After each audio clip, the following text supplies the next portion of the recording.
All right.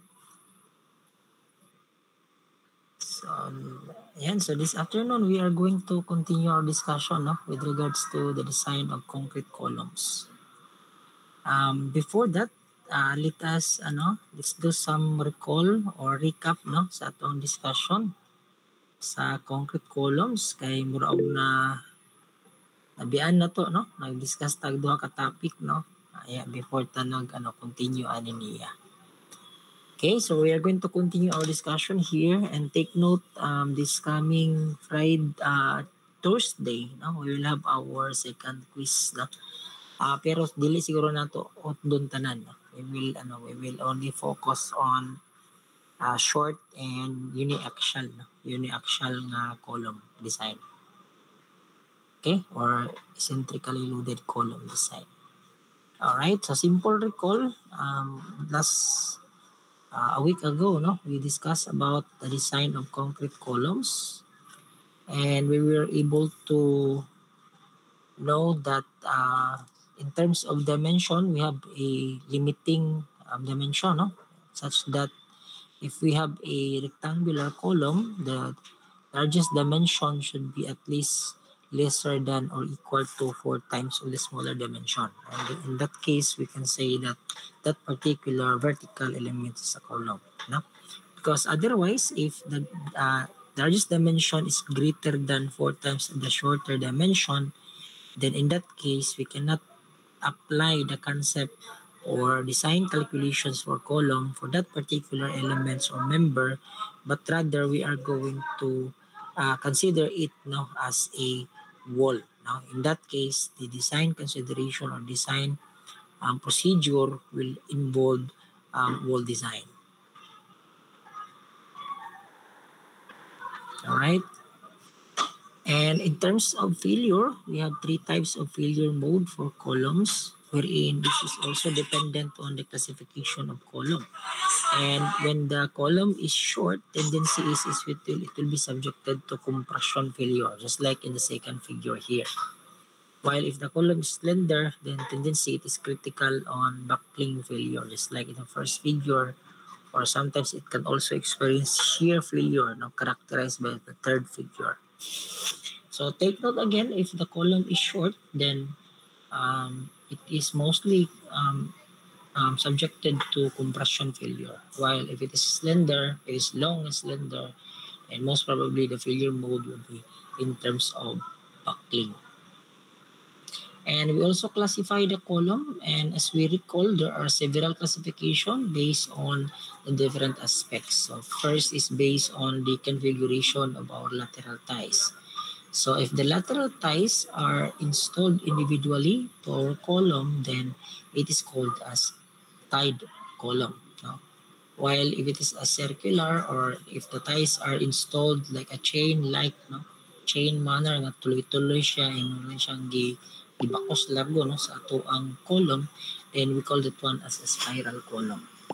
And on the other hand, if the column is composed of several material, just like in this particular figure, in the inner part is a wide flange and it is enclosed by a reinforced concrete, then we call it is a composite column.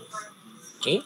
We can also classify the column in terms of the length, Yeah, so it is dependent on the length, wherein if the column is a short column, then tendency it will be subjected to crushing of concrete or compression failure. While if it is a long or slender column,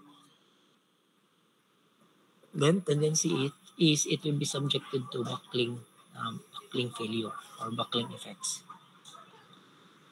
We can also classify the column in terms of the load, depending on the arrangement of our axial load.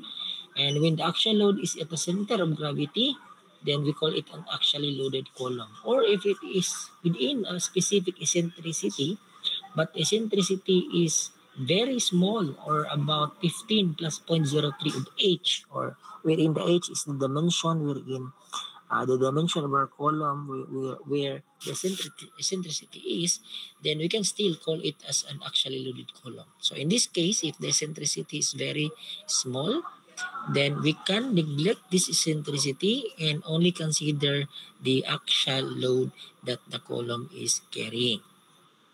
And if there is a significant value of eccentricity, but the eccentricity is within a single axis only, just like this figure here, wherein the EY here represents the eccentricity, and the E sub Y here is actually greater than 15 plus 0.05, 0.03 of H. And since the eccentricity is only at a single axis, then we can still call it, or we can call it as an eccentrically loaded column.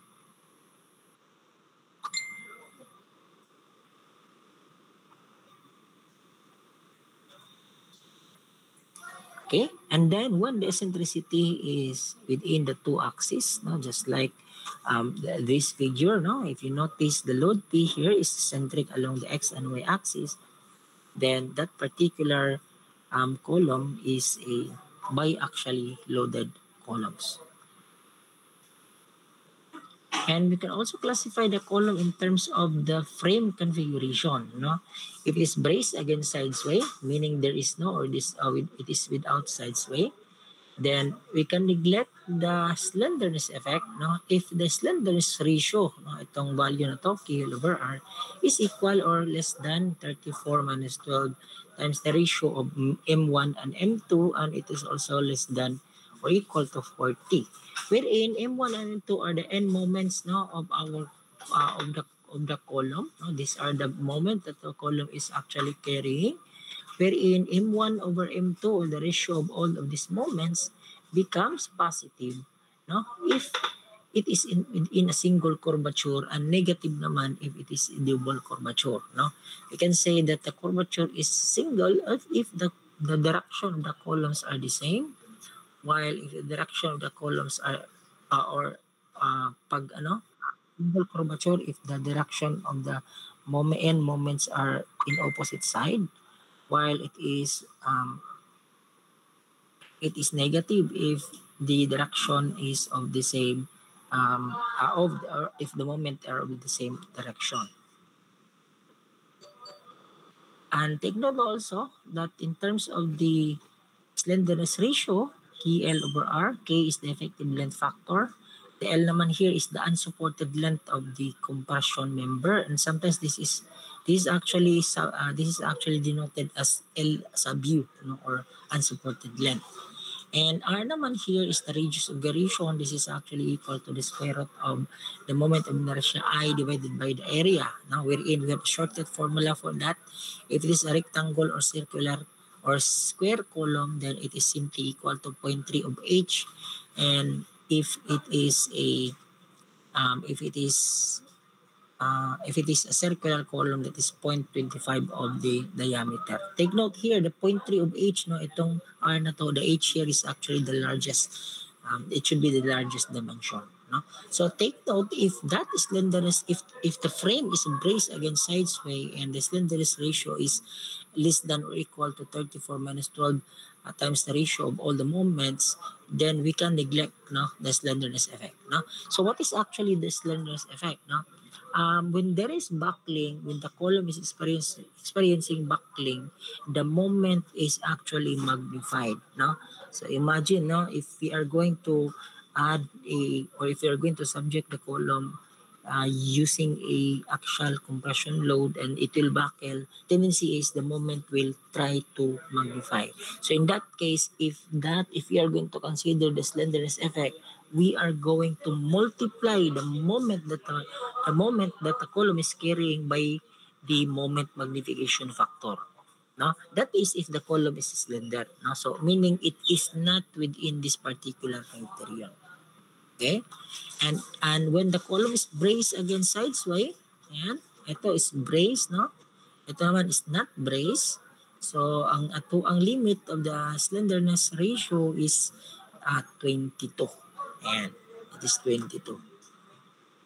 Okay, so we also discussed the capacity, of our short columns in terms of its axial compression, wherein the capacity reduction factor P sub n, wherein it should not, or it should be greater or equal to the ultimate load, no, wherein the nominal axial capacity actual or compression low capacity, it has a maximum value Pn max of 0.8 of P sub O when the column is tied column and 0.85 naman now if it is a spiral column. Wherein the P sub O is actually equal to 0.85 Fc prime Ag minus the area of steel reinforcement plus Fy times E sub S. Wherein in this case we are trying to use the gross sectional area of the column. No, take note. No, if you are going to design column, we don't have effective area here. Just like our beam, wherein we need to use the effective depth only. Now for columns, all the area are actually effective. Okay, so meaning if you are going to use these parameters and substitute it to our generic formula, PU now becomes this particular mathematical expression, wherein the reduction factor is actually 0.75 for spiral column and 0.65 naman for tied columns.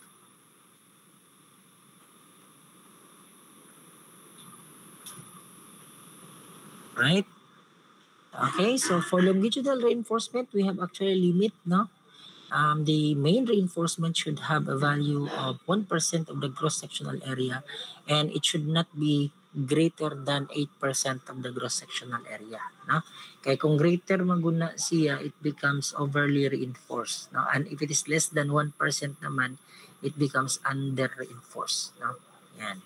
So it should be balanced. It should be within 1 to 8% only. And in terms of number naman, if we are going to arrange our ties in like a triangular manner, then we should have at least 3 main diameters. No? Or if it is a rectangular, it should have been 4. And when it is a spiral, it should have been 6. No? The number, the maximum or the minimum number of main reinforcement should be 6. In terms of the lateral ties naman, we have here as our limiting provisions. If it is a tied column, we are going to use 10 mm. For longitudinal bars, 32 mm in diameter or smaller. And if it is greater than 32, say 36 and above, we use 12 mm for that matter. And in terms of the spacing of our lateral ties, we are going to consider this, the least dimension of 16 times the main diameter, 48 times the diameter of our ties, no? And then or the least dimension of the column. But take note, this is based on the strength requirement. Now, after the design, whatever the spacing that we can get out from this formula, we are still going to check it based on the seismic resistance criteria. Section 418 of our NCP 2015, wherein we will have a separate discussion on that particular provision. And if it is a spiral column, we use ties of not less than 10 mm. So this becomes the minimum diameter of our lateral ties. And the clear spacing should be at least, it should not exceed 75 mm nor less than 25 mm. And take note in terms of the steel ratio of our lateral ties, we have this as our shortcut formula. Wherein in this case, the 0.35 gross sectional area all over the core area minus 1 Fc prime minus Fy. Core area is actually the area of our reinforcement enclosed by our stirrups. So meaning we are going to solve for the A sub C here using the diameter of the column measured from the edge of our lateral ties. And we also have this as our example problem last time, wherein the first problem actually give us the shortcut formula for the gross sectional area using this particular expression. Wherein this expression, it can actually be used whether it is a tied or a spiral column. So if it is spiral column, all you have to do is to just change this into its corresponding value of 0.85 and use 0.75 as your reduction factor. Okay, so this is also example number 2 for our